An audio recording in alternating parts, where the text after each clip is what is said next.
माननीय बाचस्पति महोदया, ए गृहर पूर्वतन सदस्य स्वर्गत हेमेंद्र प्रसाद महापात्र और स्वर्गत कृष्णचंद्र मल्लिक इतिमध्य परलोक हो जाइछि।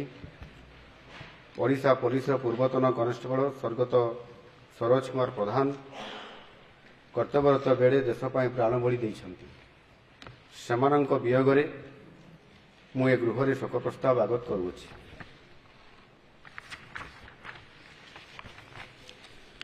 स्वर्गत हेमेंद्र प्रसाद महापात्र 2/1/1934 तारीख में सुंदरगढ़ जिलार कुढ़ई ठारे जन्मग्रहण करथिले। से 1961 मसीह 1967 मसीह एवं 1971 मसीह बणाई विधानसभा निर्वाचन मंडल 3 थर विधानसभा को निर्वाचित हो आसते।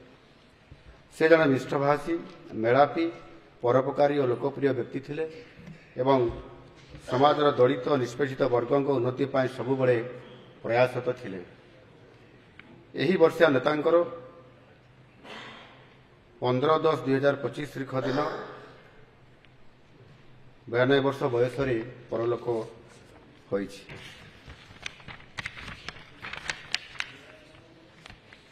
स्वर्गत कृष्णचंद्र मल्लिक 28/11/1936 तारीख दिन जगतसिंहपुर जिलार मानपुर कुंजबाग ठारे जन्मग्रहण करथिले।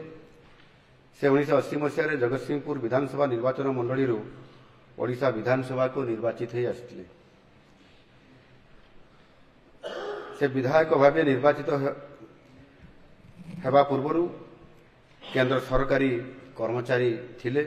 स्वर्गत मल्लिक तांकर निर्वाचन मंडलीर गरीब और दलित श्रेणी लोक शिक्षार उन्नति निमंते विभिन्न शिक्षानुष्ठान सहित जड़ित थिले और सेमानकर सामाजिक विकास करने सह समाज विभिन्न कुसंस्कार दूर करने सदा सर्वदा चेष्टित थिले।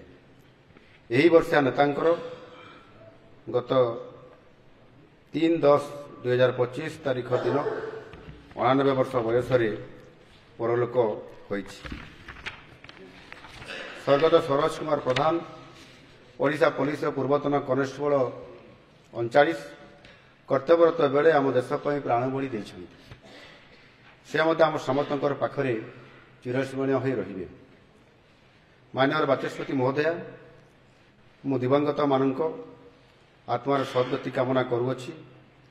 आपनक जरिया सेमानकर शोकसंतप्त परिवार वर्ग को यही गृहर समवेदना जणाइदेवा निमंते मु आपनको अनुरोध करुअछि। धन्यवाद।